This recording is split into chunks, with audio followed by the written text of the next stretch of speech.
estáis? Bien. Bueno, quien no me conozca, soy Laura López, soy psicóloga y psicoanalista de la Escuela Grupo Cero, que es una escuela que se funda en Madrid en 1981, su director es Miguel Óscar Menasa. Y bueno, en esta charla coloquio que convocamos hoy, que trata de los límites, aprender a decir que no, vemos que de alguna manera nos implica a todos nosotros, ¿no? Porque los límites son súper necesarios para la vida y vamos a ver qué tienen que ver con cada uno de nosotros, ¿no? Y voy a traer algunas frases que así he planteado, ¿no? De algunas cosas que nos pueden sugerir situaciones de poner límites, ¿no? Y de saber decir que no. Y os lo voy a plantear desde otro prisma, ¿no? Desde un prisma desde el psicoanálisis, que nos habla de la implicación de la persona en las cosas que nos pasan, ¿no? Porque sería muy ingenuo pensar que no sabemos decir que no. ¿Cómo se aprende a decir que no? El no, M-O. Pero claro, ¿por qué en determinadas situaciones me cuesta poner límites? ¿Qué implicación tengo ahí? ¿Qué se juega en esas circunstancias? Lo vamos a ver un poco para que podamos, sobre todo, porque claro, esto no es una píldora que uno se toma y que ya aprendo 4 técnicas y ahí ya me puedo manejar en el mundo, ¿no? Porque a mí me parece que una de las dificultades que sostiene el ser humano es que no nos conocemos a nosotros mismos. Padecemos de nuestros afectos, padecemos de conflictos psíquicos que hay en nosotros, pero hay una desinformación, ¿no? Una falta de conocimiento de nuestro propio ser, de cómo somos, de la implicación que tenemos en las cosas que nos pasan, y a veces echamos balones fuera, culpamos a los otros de situaciones en las que uno está implicado, ¿no? Y en la cuestión de los límites y saber decir que no, me parece importante también eso, que podamos ayudar a pensarnos en qué situaciones me ocurre y bueno, qué tiene que ver conmigo todo esto, ¿no? Y vamos a ver algunas frases, ¿no? Que os serán familiares, ¿no? Tanto que uno lo ha podido repetir en un momento determinado de su vida como en otras personas, ¿no? Cuando dice uno, me da lástima, es que me da una pena, no puedo parar, debo poner límites, no sé qué me pasa, pero acabo diciendo que sí a todo. Me es imposible decir que no y termino haciendo cosas que me hacen sentir mal. Aunque digo que no, luego es un poco más. Si es que me dejo llevar y no puedo, aunque sé que me hace mal. Lo tenía clarísimo.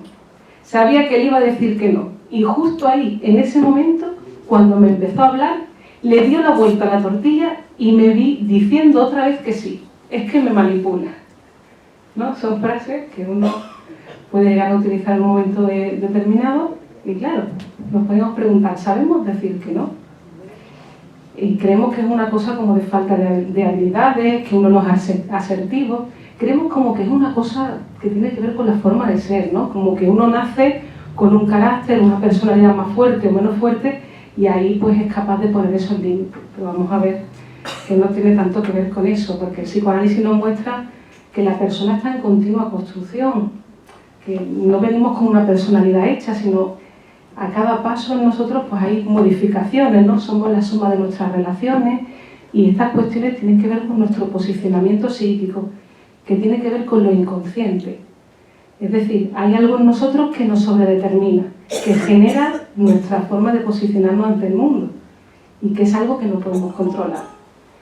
Porque seguro que muchos de vosotros se han visto sorprendidos en alguna situación en la que no se esperaba que iban a reaccionar como han reaccionado. Y claro, ¿eso cómo lo explicamos?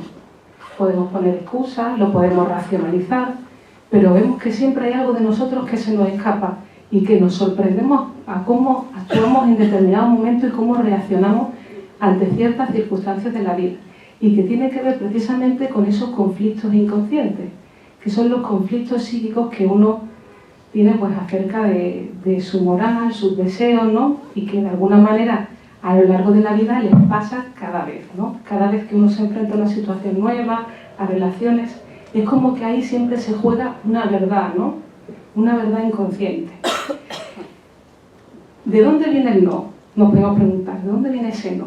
Porque además que en un cartel que hice para la charla ponía el no como también una cosa de separar, ¿no? Es como que uno no quiere que le invadan ese espacio, como poner ese límite, no, basta, no te apegotones conmigo, no te identifiques, no te pegues a mí, que somos personas diferentes, ¿no? Estamos también en una sociedad de la globalización, queremos que todo sea igual, etcétera, y hay que incluir esa diferencia, ¿no? Y el límite es civilizador, es decir, el no nos civiliza. Cuando uno dice no, ahí está civilizado. Además que ahí en la película, estábamos hablando el otro día en clase, decimos que en la película del planeta de los simios, cuando el simio empezó a decir no, ahí comenzó la revolución, ¿no? Es decir, que uno pone ese límite y ahí, ¿por qué? Porque de alguna manera ese límite viene de la infancia, ¿no? Es decir, cuando nacemos estamos en esa célula unitaria, lo que es con la mamá, y tiene que venir el tercero, en nombre del padre, la ley, a decirnos no, a ponernos ese límite. Si no, seríamos un abrazo mortal con el otro, y claro, tiene que haber un límite para poder civilizarlo, ¿no? Entonces, podríamos decir que ese no, ese límite, tiene que ver también con ese pasaje que hace el ser humano de cachorro animal a ser humano, y que ahí, pues, en ese no, en ese límite, pues tiene que ver con esa ley. Y claro, dependiendo cómo esa ley esté instaurada en mí, cómo en mí están esos límites forjados, pues eso me va a pasar cada vez en mi vida. No es algo que venga de la infancia, sino que es algo que se actualiza cada vez. Es el pasaje del complejo de Edipo, es decir, no es algo de mi padre y mi madre, sino es cómo ha instaurado la ley en mí, cómo se han puesto en mí los límites. Si estoy ante una situación, permito que pasen ciertas cosas, no respeto la ley, porque tiene que haber una ley para que haya la civilización. Si no respeto esa conveniencia en ese momento, pues ahí podemos estar viendo que tengo un conflicto yo con la ley, ¿no? Puede tener que ver con eso. Porque claro, la libertad era máxima cuando los primitivos, cuando la época de los primitivos, cada uno hacía lo que le parecía, ¿no? Pero es necesario poner esos límites, llegar a pactos, compromisos para el otro, porque esas pulsiones humanas, ¿no? Esas pasiones se puedan dominar de alguna manera y poder utilizarlas, canalizarlas para ser seres más civilizados y construir el derecho social, poder incluir a los otros y el amor como socializador, ¿no? Si no renuncio a esos instintos, no pongo unos límites ahí, de alguna manera no los educo, pues bueno, vamos a convertirnos en salvajes, ¿no? Y es importante establecer esa ley en nosotros, porque claro, la primera célula es la familia, pero luego nos vamos al mundo y también hay una serie de... Está la ley también, ¿no? Está el policía, está el profesor, ¿no? Hay una ley instaurada que tenemos que respetar.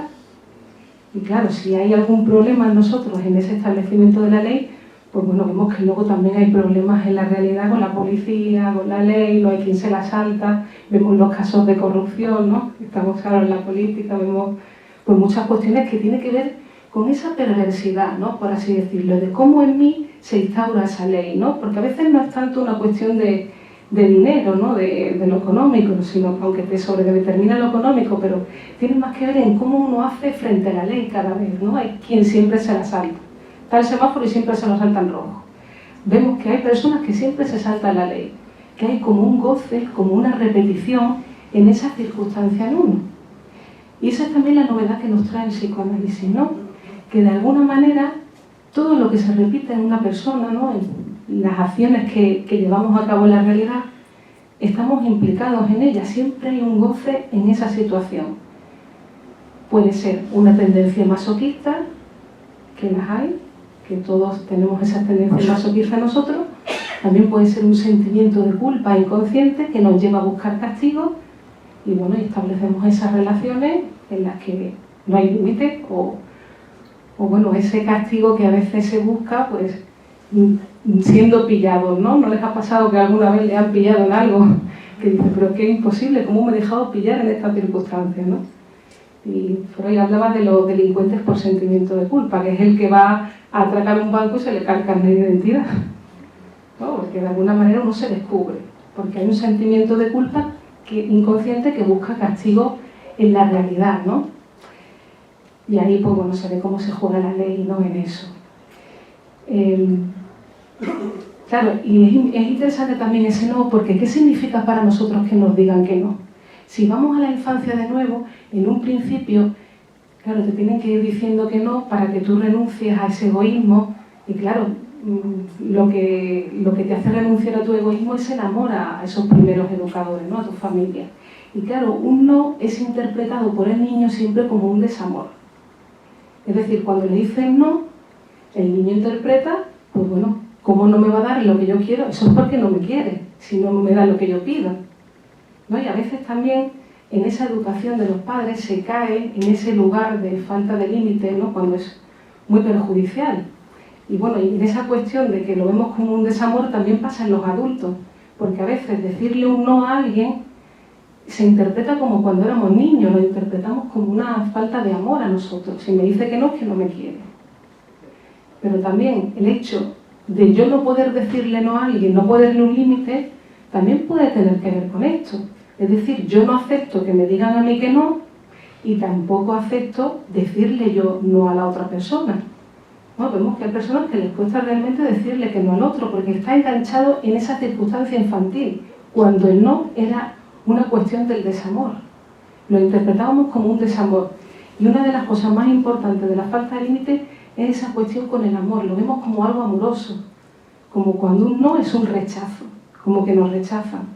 Y es al contrario, a veces porque yo quiero a esa persona es que le digo un no, es conveniente para las relaciones, ¿no? Si no se convertiría en ese abrazo mortal con la madre, ¿no? Con esa madre imaginaria, ¿no? Esa función madre que te da, es la dadora, la cuidadora, y tiene que venir el tercero para que el niño desvíe su mirada y pueda generar otras relaciones, pueda desear algo más allá de la madre en el mundo, ¿no?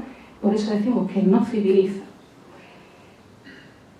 Y claro, eso que hablamos de los niños, ¿no? De la educación de los padres hacia los hijos, es interesante porque a veces hemos pasado de generaciones en las que son padres muy autoritarios y vemos que en ciertas maneras luego ha habido otras generaciones en las que, bueno, los padres han sido más permisivos, ¿no? Y tiene que ver esa permisividad con los hijos también con un narcisismo de los padres.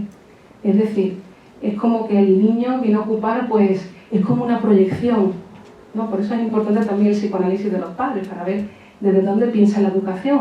Porque a veces uno va educando a los hijos como cree que tenían que haberlo hecho con él. Pero los niños somos terribles. Me incluyo porque yo también fui niña, ¿no? Pero un niño siempre quiere más. Nunca nada le es suficiente. Y va a interpretar situaciones de episodios infantiles como una falta de amor. Porque siempre hay un hermanito, hay un primito, y ahí pues aparecen los celos, la envidia, hay frustraciones, porque claro, en tus padres en la educación siempre va a haber alguna frustración, es necesaria. Y claro, en esa cuestión ahí, pues vemos que los niños siempre van a querer más. Entonces es importante esos límites. Si no se le ponen límites, se van a generar limitaciones en la persona. Esto es importante, ¿no? Entonces, cuando unos padres, por así decirlo, educadores, pues de alguna manera no establecen esos límites adecuados en los hijos, ¿no? Es como lo típico, el rey de la casa, ¿no? Y le dan todos los caprichos, tiene que ver con una cosa narcisista de ellos, que el niño es una proyección de esos padres, ¿no? Entonces ahí es como que lo que me hubiera gustado que me hicieran a mí, decimos, pues se lo voy a hacer a mi hijo. Esto lo hicieron conmigo, pues yo se lo voy a dar, ¿no? Y ahí pues estamos generando pues una situación de ausencia de límites, ¿no? Y que son importantes, ¿no? Y que a veces ciertos trastornos psíquicos tienen que ver con como las fobias infantiles, ¿no? Tienen que ver con esa cuestión del miedo, de los límites que no está puesto en su lugar, ¿no? Que digamos que el ser humano, para establecerse en la civilización, tiene que poner ese límite, ¿no? Entonces también es interesante pues esa cuestión, ¿no? que los padres tienen esa cuestión con el narcisismo, ¿no? Y esa proyección con los niños, ¿no? Porque en realidad es ellos mismos pues, proyectados en los hijos, ¿no? Y es importante pues bueno, ver desde dónde se piensa la educación, ¿no? ¿Qué es lo más conveniente? Pues claro, a veces le enchufas al niño tanta comida que claro, le das de más, ¿no? Y también dar de más atonta, ¿no? Pues claro, el niño si no tiene movimiento, no genera ese deseo en él, pues no hace nada, no se mueve, ¿no? Y claro, permanecemos en ese principio del placer, ¿no? Entonces, me pareció también interesante que deberíamos de diferenciar en esos límites, ¿no? Porque a veces también hay frases que te dicen, es que me siento egoísta si le digo que no. ¿No? Y el egoísmo también está muchas veces como muy entrelazado en esta cuestión, ¿no? ¿Por qué? Porque tenemos a veces como problemas morales, ¿no? En el sentido de saber lo que está bien, lo que está mal. Y claro, ¿qué criterio tenemos para elegir esto? Porque también es la dimensión, darnos cuenta de la dimensión que tiene nuestra vida. Porque claro, mi vida no es mía. Yo nací en una familia, pero me voy creciendo, me voy forjando como persona de la civilización y mi vida, hay muchísimas personas a mi alrededor que dependen de mí. Es decir, un adulto sostiene a 20 o 30 relaciones a su alrededor. Si yo no me cuido a mí, si yo no soy egoísta en ese sentido, estoy hablando de mi hostilidad hacia esas 20 o 30 personas o hacia relaciones muy cercanas. Porque si yo me perjudico, estoy perjudicando también a personas que hay a mi alrededor. Y a veces también esa falta de límite tiene que ver con eso, porque indirectamente también estamos fastidiando a otras personas que tenemos alrededor. Recuerda esto, siempre hay un goce en todas las cosas, siempre hay un deseo que se satisface en todas las acciones que llevamos a cabo en la realidad, aunque nos choque, porque a veces fastidiarnos a nosotros, también indirectamente estamos fastidiando a personas cercanas, que igual tenemos una hostilidad enquistada, que no la podemos poner en palabras, y que a través de esas acciones contra nosotros mismos estamos, pues de alguna manera también indirectamente, pues fastidiando a la otra persona, ¿no? A veces hay hostilidades reprimidas en todos nosotros, porque todos queremos ser muy buenos, pero no es cierto, ¿no? En todos nosotros está esa gama de afectividad. En todas las relaciones se produce celos, envidia, hostilidad. Lo que pasa es que, claro, si se pueden interpretar a través del análisis, pues uno hace de esas pulsiones que se generan cuando somos niños, las puede hacer más civilizadas. Porque si yo tengo celos hacia una persona que trabaja conmigo, es como yo utilice eso. Si son interpretados, pues se puede ver que es un deseo y lo puedo utilizar para mejorar y transformar las relaciones. Pero si lo utilizo para destruir, es como dejarse llevar por esa afectividad que me está engañando, ¿no? Porque de alguna manera está hablando de un deseo que yo no puedo reconocer, pues ahí estropeo las relaciones, ¿no? Digamos que el psicoanálisis te ayuda a civilizar todas esas pasiones, ¿no? Y te enseña que lo que aparentemente vemos no es, que es otra cosa, ¿no? Como lo que hablamos. Entonces hemos dicho que lo de los límites puede tener que ver con que yo indirectamente, en eso que llamo egoísta, puedo estar fastidiando a la otra persona a través de mí, ¿no? Y luego también hay otro egoísmo que está el egoísmo altruista, ¿no? Que es el que yo necesito poner mis límites porque voy a beneficiar a otras personas, ¿no? Supongamos un profesor, ¿no? Tiene que estar en una situación determinada, tiene que hacer su formación, sus cursos. Si él cuida de ella, es egoísta en ese sentido, pues va a poder ofrecer un servicio a los demás. Si se deja llevar por cualquier cosa en cualquier momento, es una locura, ¿no? También debemos esas relaciones a otros. De alguna manera se tienen que legislar ciertas relaciones porque a veces son un poco locas, ¿no? Es un poco como el amo y el esclavo, ¿no? Uno le da al otro, le da al otro, el otro recibe. Y no hay unos límites a veces en las relaciones, ¿no? Y vemos que se convierte en una locura. No se rige por ninguna ley, ¿no?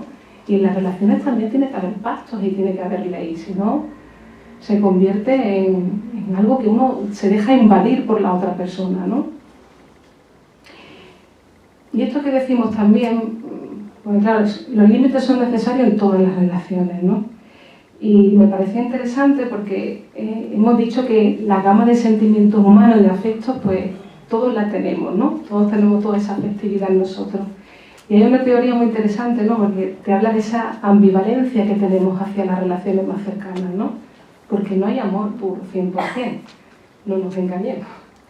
Que siempre la otra persona va a haber un pozo de hostilidad, ¿no? Siempre va a haber una frase que me va a decir que no, algo que va a generar en mí pues una situación en la que yo lo voy a rechazar. Entonces hay una teoría de Schopenhauer, ¿no? Que nos habla de los puercoespines, ¿no? Y esto es muy interesante para los límites, porque nos dice que los puercoespines se van arrimando para generar calor entre ellos. Pero claro, ¿qué pasa? Que a veces se unen tanto que se pinchan. Entonces tienen que acomodarse en la situación adecuada para que se den calor y no se pinchen. Pero claro, eso también pasa en las relaciones. A veces uno está tan pegado al otro que claro, es como quiere hacer como una persona sola y ahí es donde genera mucha más hostilidad con el otro, ¿no? Es como que uno va renunciando a ciertas cosas de uno en pos de ese amor, ¿no? Porque el enamoramiento es una locura transitoria. Se define a veces hasta así, ¿no? Es como en ese enamoramiento con la otra persona uno deja su yo en merced a la otra persona, ¿no? Hay etapas de enamoramiento que son verdaderas locuras, uno hace por el otro cualquier cosa. El amor es ciego, dicen, ¿no? Pero es que realmente uno abandona su yo en pos de la otra persona, ¿no? Y para eso, para esa situación también, os he traído un poemita cortito, ¿no? Que te lo refleja muy bien y que os lo voy a leer porque me pareció súper interesante, ¿no? Y se llama Dame tu pan. Dice así: Dame tu pan, es de Miguel Óscar Menasa. Dame tu pan y mi alegría era ser tu pan. Dame tu leche y mi alegría era darte mi leche. Dame tu carne y mi alegría era darte mi cuerpo. Dame tu sangre y tuvimos hijos. Dame tu pensamiento y te pensaba. Dame tu alma y yo te contaba mis sueños. Dame tu pan, tu libertad, tu pensamiento y yo te dedicaba poesías. Dame tu leche, amor, dame tu leche y mi alegría era darte mi carne y mi sangre y te contaba mis sueños. Dame tu placer y yo te pedía tu libertad. Dame mi libertad y yo te preguntaba por el placer. Dame tu ser, tu propio ser, el verdadero, y yo me puse en cuatro patas. Dame tu yo, ese que no te sirve para nada. Entonces yo te dije, amor mío, devuélvemelo todo, yo no puedo. ¿No? Te hablas de esa situación, ¿no? A veces en las relaciones en las que uno lo da todo por la otra persona, ¿no? Pero habríamos que preguntarnos si eso es amor. Porque claro, hemos visto que la primera relación que tenemos amorosa es con la mamá, y ahí uno está en posición de ser amado. Y a veces es como si repitiéramos relaciones fijadas en lo infantil, ¿no? Porque una relación adulta tiene que ver con un amor que se construye, no hay amor incondicional. El amor se construye cada vez con la otra persona, a través de las palabras, de los pactos, ¿no? Y a veces hay situaciones en las que vemos que tienen más que ver con fijaciones infantiles que con la construcción de un amor adulto. Porque a través de las relaciones es como se construye, ¿no? Esa relación amorosa. Pero claro, si nos quedamos anclados en esa situación en la que uno pide ser amado, ¿no? Que el ser humano necesita amar en infinitivo. Cuando uno se pone en la posición de demandar amor, está demandando ese amor a la mamá, ¿no? En las relaciones adultas se construyen. Y los límites vemos que son muy necesarios, porque si no, uno abandona toda su vida y se pone a merced del otro. Es como el amo y el esclavo, ¿no? Incluso hay situaciones en las que, bueno, antiguamente, ¿no? En el siglo XIX y siglo XVIII, en la que realmente cuando alguien le salvaba la vida al otro, la otra persona automáticamente se convertía en su esclavo. Pero claro, a veces vemos que las relaciones se convierten como una transacción como económica, ¿no? Yo te doy esto y yo espero que me devuelvas lo mismo, ¿no? Y a veces es como querer someter al otro a través de yo te doy y espero recibir algo a cambio, ¿no? Entonces ahí, ¿dónde está el límite, no? También tenemos que preguntarnos, porque están las relaciones de amor, de amistad, las relaciones en el trabajo, ¿no? Y claro, también tendríamos que preguntarnos cómo pensamos el amor y cómo pensamos la amistad. Y claro, aquí todos podríamos decir alguna frase, lo que yo pienso del amor, pero claro, pensar no es lo que yo digo es cómo se muestra en mi vida. En mi vida, en mis relaciones, se va a mostrar cómo yo pienso. Y cómo yo pienso es inconsciente, es la ideología que de alguna manera me transmitieron de manera familiar, la sociedad. Por eso es importante construir un pensamiento en mí que me permita una satisfacción, un bienestar, ¿no? Porque si para mí las relaciones de amistad es someterme a la otra persona, Claro, y ahí lo veo en cómo produzco las relaciones a mi alrededor, ¿no? O esa cosa de sentirme amado. Y con tal de sentirme amado hago lo que sea por cualquiera. Claro, ahí estamos viendo que hablábamos de ese narcisismo, no le das ese valor a tu vida, ¿no? Que tu vida no es tuya, que hay un montón de personas a tu alrededor que se nutren también de tu vida, que hay lazos en ti, ¿no? Y producimos a veces relaciones muy neuróticas, que tienen que ver con toda esa afectividad infantil, que no tienen nada que ver con una relación adulta que se forja a través de la conversación, la palabra, los límites, ¿no? Y no sabemos conversar muchas veces, ¿no? Vamos con esa afectividad dinamitando todas las relaciones, y que no es una cosa fácil, ¿no? También podemos preguntarnos si de alguna manera priorizamos las necesidades de los demás a las nuestras, ¿no? Porque, claro, eso también te habla de esa situación en la que uno no le da valor a esa vida y a esas relaciones que también tiene, ¿no? Porque también está la cuestión de que a veces uno quiere hacerlo todo, ¿no? Y no deja que la otra persona, pues, no delega en la otra persona, y es como querer que la otra persona no crezca, ¿no? Es como, se queja uno siempre del otro, que no le hace nada por ayudarle, y en realidad cuando uno se pone a hacerlo, dice, no me ayudes, que quiero que lo haga como lo hago yo, ¿no? Claro, y no entendemos ese concepto de trabajo también en las personas, que nadie nace sabiéndolo todo, ¿no? Sino que también hay que enseñar a otras personas y mostrar también esa tolerancia, que es lo diferente que es la otra persona de mí, pues ahí tolero que no hay una forma sola de pensar, que hay maneras diferentes de hacer las cosas, y a veces también esa ausencia de límites tiene que ver conmigo, con no poder dejar que otra persona pues haga las cosas distintas a mí. Entonces no, lo quiero hacer yo todo, ¿no? También me parece interesante porque, para que lo toquemos un poco todo, ¿no? Y con la cuestión de los límites, porque las adicciones, ¿no? También es esa ausencia de límites. Y en las adicciones también lo está hablando, porque en psicoanálisis no hablamos de adicción como una enfermedad, ¿no? Sino que lo vemos como una consecuencia a una mala gestión, digamos, emocional en mí, y a través de esa droga o puede ser una persona, puede ser cualquier cosa, ¿no? Que no nos importa tanto el objeto de adicción que sea, ¿no? Sino que hay en mí una respuesta ante mi realidad psíquica en la que, en lugar de afrontar la realidad, de transformarla, de gestionar mi afectividad, todas las emociones, ¿no? Y gestionar la vida, ¿no? Esa realidad psíquica, lo que hago es, a través de esa adicción, pues es como no poner límite, ¿no? Es como retrotraerme a esa situación infantil en la que, por ejemplo, uno está succionando, ¿no? Es como una fijación infantil. Freud decía que la primera adicción era la masturbación, ¿no? Y en ese sentido es como que uno hay algo de la realidad que no puede gestionar, no puede afrontar, y a través de las adicciones uno se aparta de esa realidad. Es como una consecuencia, ¿no? Entonces hay que tratar esa neurosis, y las adicciones tienen que ver con esa respuesta que uno tiene ante una realidad que es imposible de manejar, ¿no? Entonces esa ausencia de límite está hablando de una imposibilidad en mí de gestionar, y es como que vuelvo a esa etapa infantil, la oralidad, la repetición constante, porque no puedo transformar la realidad, hay cosas que no puedo gestionar, y ante esa imposibilidad, pues estoy en esa posición de la adicción, ¿no? En la que no puedo afrontar cuestiones que tienen que ver con mi afectividad, con mis recursos, ¿no? Para transformar algo de la realidad que me es insatisfactorio. Es como una vuelta a ese primer momento infantil en el que uno está en ese principio de placer, ¿no? Y no quiere saber nada de nadie, ¿no? Y es como una vuelta a eso, ¿no?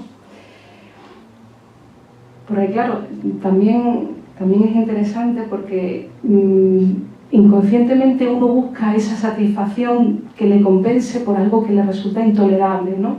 Y es lo que decíamos, siempre en cada acción hay una satisfacción, un goce en cada situación que acontece en mi vida, ¿no? Aunque nos pueda chocar, ¿no? Entonces, también hay una cuestión interesante que es la culpa inconsciente, ¿no? Que también tiene que ver con los límites. Y ahora, si queréis, hablamos un ratito.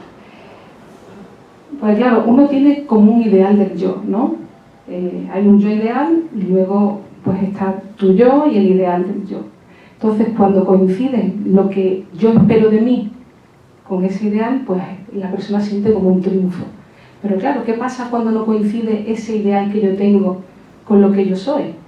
Pues ahí se produce esa culpa, ¿no? ¿Y por qué pasa la culpa? Porque si todos pensamos en culpa y vamos hacia algo que hemos hecho mal y que tenemos remordimientos, ¿no? Pero el psicoanálisis nos trae una culpa, que es la culpa inconsciente, y que tiene que ver no con algo que yo he hecho, porque lo que uno ha hecho, pues bueno, al fin y al cabo uno lo hace, ya se, no sé, lo soluciona de alguna manera o se acabó, ¿no? Hacer penitencia, no sé, quien sea religioso o cualquier cosa, pero claro, hay otro tipo de culpa, que es la culpa inconsciente, que tiene que ver con eso que hablamos del ideal del yo. Es decir, todos queremos ser muy buenos, pero en todos nosotros anidan pensamientos, afectos, emociones que de alguna manera son muy intolerables para mí, que yo no puedo aceptar, que yo pueda desear a alguien que me supondría una monstruosidad, ¿no? Y son deseos, son pensamientos hostiles hacia personas que queremos, pero que de alguna manera nuestro policía interior, nuestro juez, ¿no? Porque a través de la educación también en nosotros se instaura como un juez. Y ese juez siempre está mirando esos sentimientos, esos afectos, esos pensamientos que de alguna manera a todos nos asaltan en un momento determinado, pero que claro, que inconscientemente no se ven, pero que producen efectos en la realidad. Y a ver, ¿y por qué os digo esto? Porque esa falta de límites, ¿no? Porque podemos hablar de los resignados, ¿no? Hay gente que en el trabajo coge los turnos peores, las vacaciones peores, parece que siempre que le ponen horas de más, siempre está ahí diciendo, bueno, ¿qué le vamos a hacer, no? Tendré que hacerlo, ¿no? Y a veces dices, ¿qué? ¿De bueno qué es? Tonto, ¿no? A veces se dice, pero no. El psicoanálisis nos muestra que esa resignación y esa tendencia a ese sufrimiento, a esa insistencia en uno, tiene que ver con este sentimiento de culpa inconsciente. Solo se alivia el sentimiento de culpa con el castigo. Y de alguna manera, pues a través de esas acciones en tu realidad, no es que no sepa decir que no y tenga ausencia de límite, es que igual esa ausencia de límite está comandada por un sentimiento de culpa inconsciente en mí. ¿Qué pasa cuando alguien tiene culpa por algo? Pues que no se cree merecedor de nada, etc. Pues esto es algo que pasa a nivel inconsciente, que uno no sabe de ello, tú no sabes de ello, porque no es algo que tú puedas pensar, porque lo que nos trae el psicoanálisis es que en todos nosotros hay una parte inconsciente de la personalidad y la conciencia es como un órgano de percepción que vemos hacia afuera y hacia adentro, pero que lo que aparece aquí, lo que tú ya piensas y lo que ves, está ya es un trabajo, ya está transformado. Es decir, lo que tú vas a ver de fuera, del exterior, te va a engañar. Además, todos lo sabemos, si preguntamos aquí, que apagamos las luces, ¿qué habéis visto de la sala? Cada uno va a decir una realidad diferente, porque en nuestro ojo, de alguna manera, nuestra libido, nuestro deseo va a captar un objeto y no otro. Vamos a poder ver lo que nuestra moral nos permita. Pues claro, también tenemos esos ojos hacia adentro y hay procesos en nosotros que jamás vamos a saber de ellos y que solo vamos a saber de ellos por los efectos. Entonces, esa ausencia de límite puede responder a ese sentimiento de culpabilidad que va buscando castigo en las relaciones. Entonces, hay cosas que no la podemos explicar por la razón. Tú dices, pero es que, por mucho que la razón es, ¿qué hace esta persona con esta otra? ¿O por qué siempre le pasan las situaciones? Le intentamos explicar, mira, cuando llegue tal situación tú tienes que decirle esto, esto y esto, ¿no? Claro, llega la situación determinada y uno, ve que ahí hace de una manera totalmente distinta como tenía pensado en la cabeza. Pues esa cuestión, ¿no?, que nosotros no podemos controlar y que genera en nosotros, tiene que ver con esos procesos inconscientes. Es decir, hay algo de mí que cada vez que hay una situación en la que poner el límite, y esto puede tener que ver, en cada persona pasa de manera distinta, ¿no? Por eso es importante que el psicoanálisis no generaliza, ¿no?, sino que de alguna manera el paciente, la persona, va elaborando su historia de deseo. Y uno se da cuenta que ante determinadas situaciones hay como una actualización. Es decir, ante una situación de una relación en el trabajo, ante la autoridad, ante la ley, a mí me pasa esto, no puedo poner los límites. Lo pienso, lo digo, pero cuando llega la hora de la verdad, no puedo. Y claro, no es algo que tenga que decirte de fuera, que tú puedas manejar, darte pautas, etcétera, ¿no? Es algo que genera en ti esa situación. Entonces uno tendrá que revisar qué le pasa a uno que le lleva a esas condiciones y no a otra, responder de esa manera y no de otra. Digamos que en todos nosotros esa verdad está anudada desde ese pasaje que pasamos de cachorrito a humano, eso se actualiza cada vez en nosotros.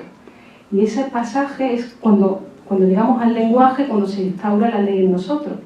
Claro, eso no es algo del pasado de la infancia, sino que tiene que ver cuando yo estoy en una situación con mis compañeros de trabajo, con mis relaciones de pareja, con mis relaciones de amistad.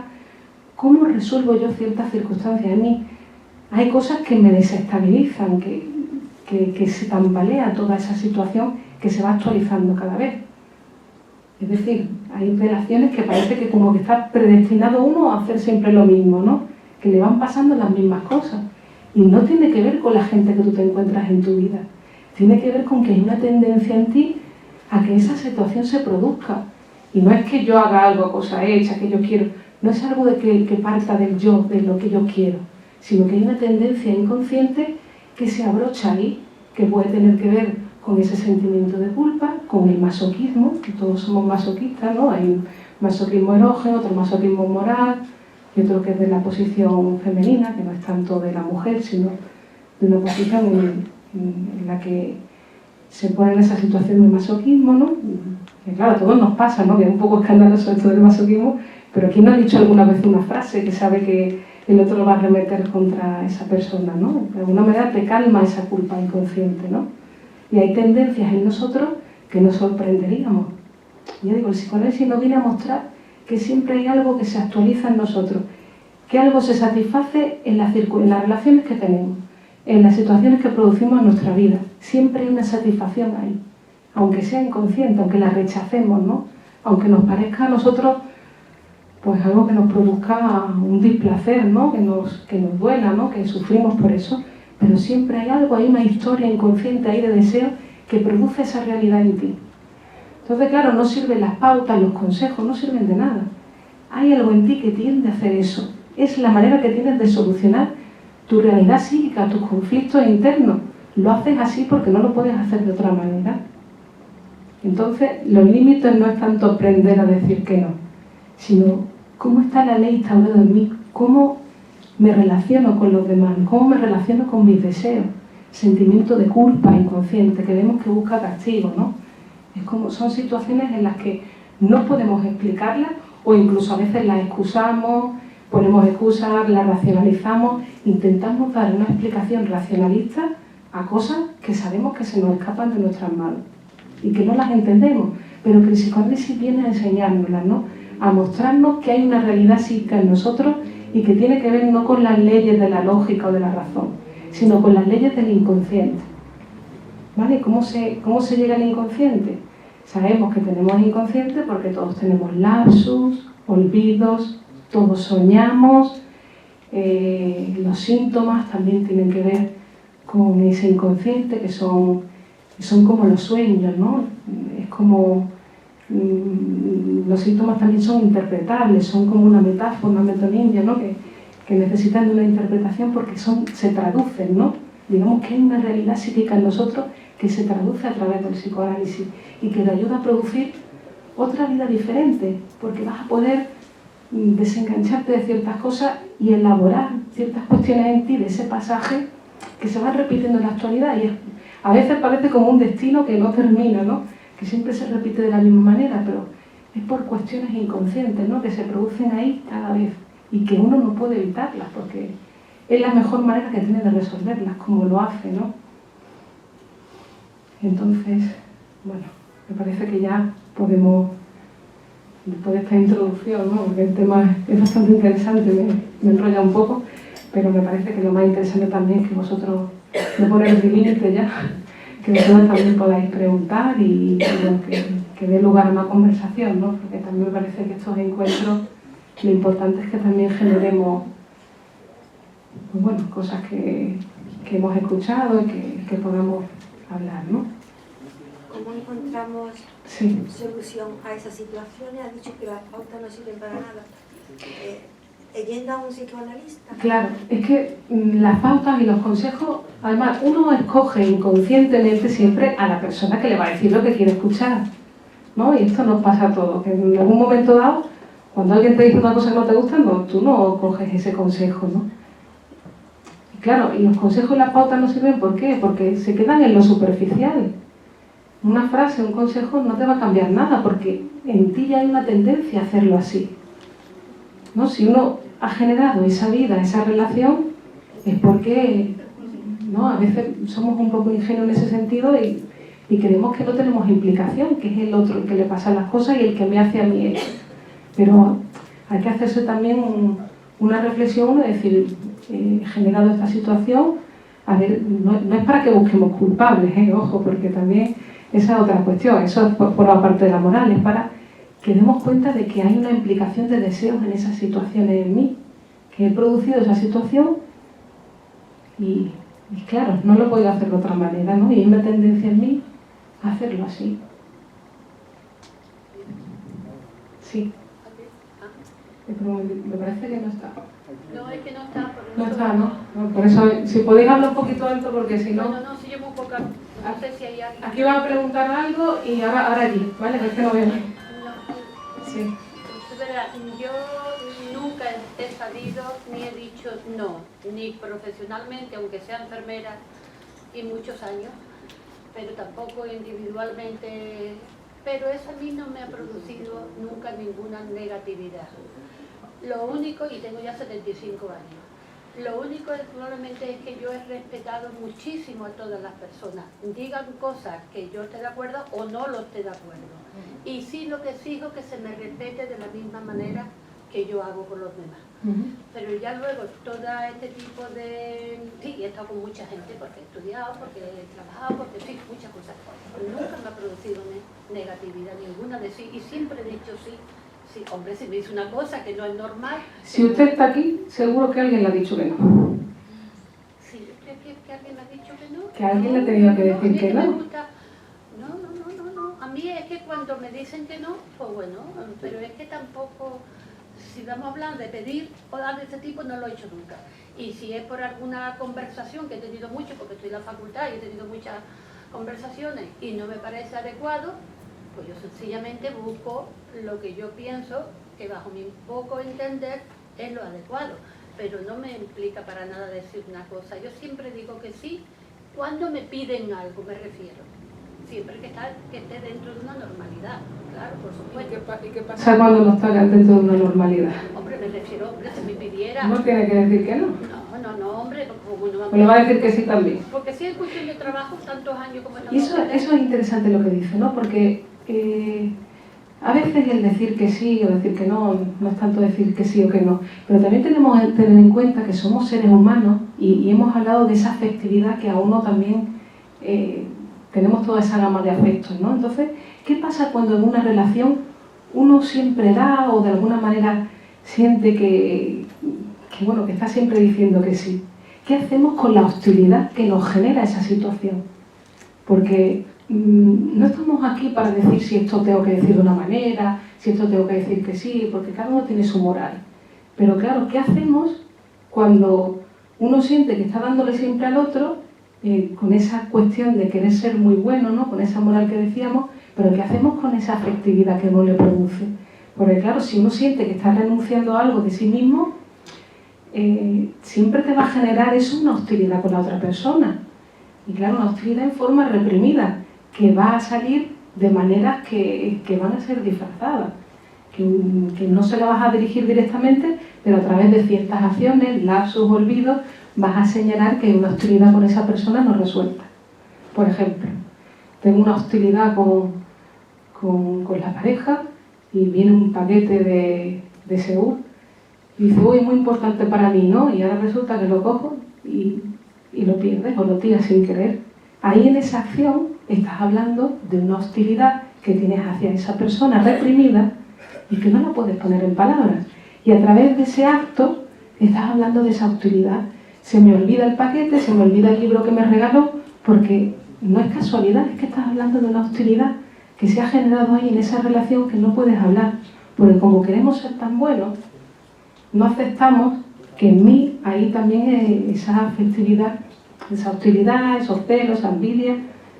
No lo podemos reconocer de alguna manera, no podemos aceptar eso de humano que hay en mí y aparece disfrazado en actos que estoy hablando de mi hostilidad. Que por eso digo que no es para que hablemos lo que está bien y lo que está mal, sino para que veamos que hay ciertas reacciones en nosotros que cursan de forma inconsciente, pero que estoy hablando solapadamente de algo que me pasa con la otra persona. Pero al no poderse poner en palabras, las actúo. Las palabras de alguna manera te civilizan, ¿no? Pero cuando no puedo poner en palabras y resolver ciertas cuestiones que me pasan con las relaciones de alrededor, las hago en forma de actos. Y esos actos no son casuales, porque otras disciplinas podrían hablar del cansancio, del agotamiento, que es una casualidad, etc. Pero no, el psicoanálisis nos viene a mostrar una verdad humana. Nos dice que en esos pequeños actos uno está hablando de todas esas miserias, entre comillas, humanas, ¿no? Que esos aspectos, si bien se pueden canalizar, ¿no? Se pueden interpretar, pueden ser otra cosa, te producen una energía psíquica para vivir y para mejorar esas relaciones. Pero si hay cuestiones en nosotros que están reprimidas y actúan de manera que me están dinamitando ciertas cosas, tengo una envidia con el otro, no la puedo reconocer y estropeo un trabajo que tiene, sin querer. Pero en ese sin querer, por eso digo que hay que diferenciar la conciencia de lo inconsciente. En ese sin querer estoy hablando de un conflicto psíquico en mí que se produce en ese efecto de mi realidad. He estropeado el trabajo de esa persona, pero porque en realidad estoy hablando de una hostilidad, una envidia hacia el otro, que no la puedo poner en palabras. Entonces padezco de ello. Mi verdad siempre sale cada vez. Mi verdad va a actuar en cada cosa que hago, cada cosa que digo. Entonces, si uno se psicoanaliza, transforma todos esos afectos y tiene la energía psíquica disponible para amar, para trabajar, para poner al exterior. Pero hay afectos que están enquistados en nosotros, que si no es a través del psicoanálisis, puedo estropear esas relaciones, ¿no? Y cosas de mi vida, ¿no? Proyectos míos, ¿no? Porque imaginaros, alguien que está embargado por un sentimiento de culpa inconsciente es terrible. Un accidente, otro, le pasan unas cosas extrañísimas, ¿no? Y ahí se está hablando de una verdad de uno a través de esos actos, ¿no? Es como un castigo que uno se busca en la realidad, ¿no?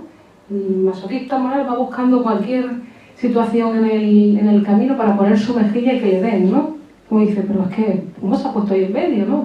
Porque uno va buscando inconscientemente ese castigo para aliviar esa culpa. Por eso la educación, también aprovecho para decirlo, por eso la educación a veces se va mucho en las pautas, en el comportamiento, y nos quedamos en una base muy superficial, porque vemos que claro, a veces, si en esos castigos que uno a veces le imparte a los niños, no hay un diálogo, porque todas las situaciones no pueden ser catalogadas de la misma manera.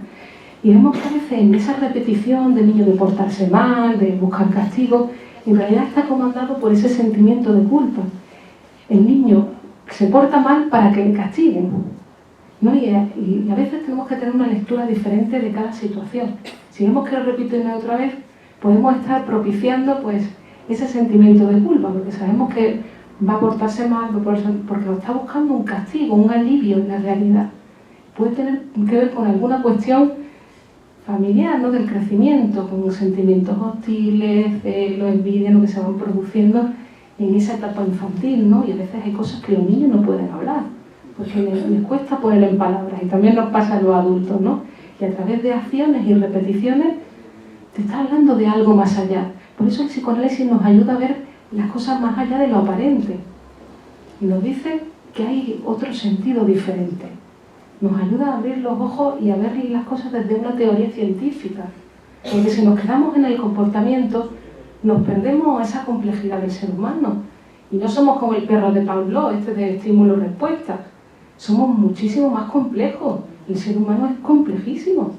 Y luego decimos que queremos entender al otro, que vamos a querer entender si no te entienden ni tú. Es imposible entender a la otra persona. Hay que observar, hay que amar al otro, ¿no? Pero entender, ¿qué vamos a entender? Es imposible, ¿no? Hay una imposibilidad, porque tenemos que tener en cuenta el concepto de inconsciente, ¿no? ¿Con alguna preguntilla más? Parece que el micro ha desaparecido. Sí, pues si habláis alto, por favor. Sí. A mí no me gusta gritar, pero bueno. Bueno, espera, ¿el micrófono puede ser? Sí. Un momentito.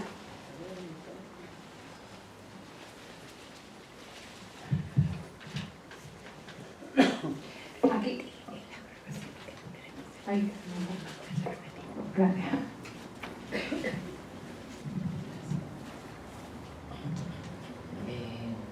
Bueno, Laura, me estaba preguntando si existen personas que no tengan límite. Y si fuese así, ¿qué pasaría? A ver, ¿cómo me responderías a esa pregunta? ¿Qué piensas? ¿Qué te ocurre? Yo pienso que sí, que hay personas... Bueno, algún límite tienen que tener. Alguno. Y me imagino que son personas que tienen su vida hecha un caos, ¿no?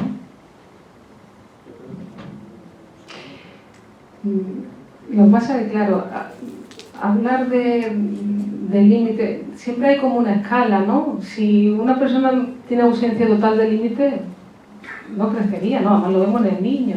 Al niño hay que limitarle, porque es que tú ves un niño pequeño y es que se va pegando trompazos con todo. Dice, no, no sé. Tienes que estar limitándole, porque el niño tiene que forjar su narcisismo. Porque, claro, el narcisismo, que es esas limitaciones que uno se pone también, ¿no? También te habla, es necesario, porque si no, tocas una llama y te quemas, ¿no? Pon esa limitación con el principio de conservación. Entonces, una persona que no tenga absolutamente ningún límite estaría muerto, porque en el ser humano está la pulsión vida y la pulsión muerte, el eros y el tánatos, y ambos, la conjunción de ambos, trabajan para la vida. Pero tiene que haber una puntuación. Es como también con la comida, ¿no? Si de alguna manera uno pone un límite, uno engorda hasta reventar, ¿no? Y es como una conjunción de eso, ¿no? Hay personas que tienen los límites un poco a un lado, a otro, y ahí hablas de también eso, cómo uno se juega esos deseos, ¿no? Y también me parece importante hablar en esa cuestión de los límites en las relaciones, que Freud ya descubrió que claro, te hablaba del enamoramiento, de la hipnosis, de la sugestión, ¿no? También en el otro lo que se generan son lazos, la afectividad sexual, ¿no? Y también una de las explicaciones que da por esa ausencia de límite a veces tiene que ver con lo que se genera en las relaciones, que es la sexualidad, que no es solamente lo genital, ¿no? Sino que viene a explicarnos esa teoría de la libido, pues cómo a veces uno pues también tiene esa ausencia de límites, ¿no? Porque está hablando de una realidad sexual entre las personas, ¿no? Perdón, me he desviado. Una pregunta. Un momentito, sí, con el micrófono mejor, porque así se puede escuchar.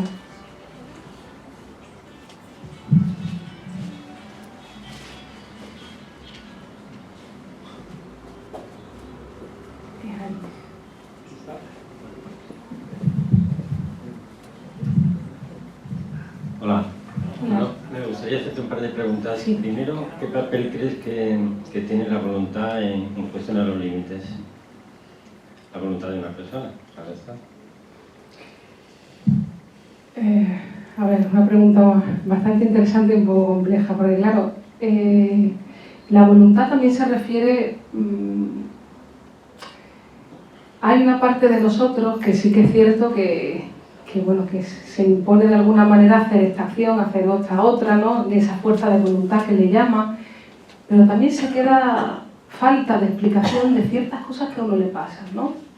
Y claro, si no introducimos ese concepto de inconsciente que nos dice, nos quedamos muy pobres, ¿no? Porque no solamente con fuerza de voluntad uno se apunta al gimnasio, sigue una dieta, etcétera, ¿no? A veces vemos que la fuerza de voluntad no solamente sirve, también en los pactos que uno hace con las otras personas, esas relaciones que se generan, y también tenemos que hablar de esa tendencia inconsciente que hay a lo mejor en abandonar esas posiciones, en esa conflictividad a veces en transformarse, ¿no? Que hay resistencias en la persona. Entonces, explicar una conducta humana o una situación es complejo explicarlo solamente por la fuerza de voluntad, porque si no introducimos lo que decíamos en un principio, ¿no? Que siempre hay una satisfacción en esa acción que hacemos, o en esa fuerza de voluntad, a veces, por ejemplo, en las dietas, ¿no? Y una compañera escribió un libro de ¿por qué no puedo adelgazar, doctor? Y decía eso, que a veces tiene que ver con tendencias inconscientes, ¿no? Está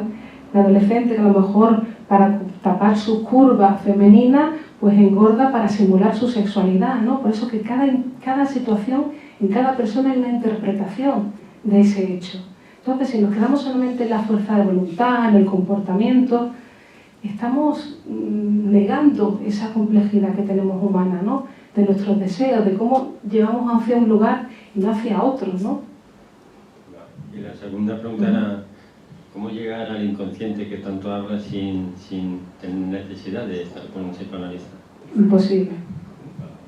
El psicoanálisis viene a traernos que el inconsciente se produce con el psicoanalista, ¿no? Vemos los efectos del inconsciente, que son los síntomas, los sueños, los lapsus, los olvidos, pero sin esa teoría y esa situación que se genera con el psicoanalista a través del método de interpretación-construcción, la asociación libre en transferencia, es imposible generar el inconsciente en uno.